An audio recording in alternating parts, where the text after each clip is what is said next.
Ngayong gabi sa Kumusta man ang gibati nga nakarya ka sa atong top 3? Lipay.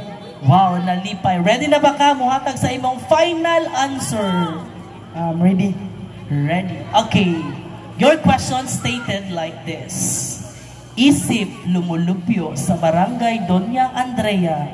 Unsa imong ikasuggest nga mga programa sa atong barangay officials alang sa kalambuan sa tanan. Again, isip lumulupyo sa barangay Doña Andrea. Unsa imong ikasuggest nga programa sa atong barangay officials aron sa kalambuan sa atong tanan.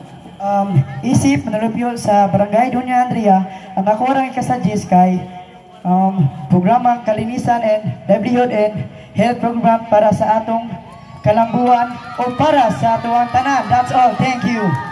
Thank you very much. That was the final answer of our candidate number 1. Ladies and gentlemen, that concludes the final question and answer round. Atong palakpakan na to ang top 3 finalists. Ato silang palakpakan.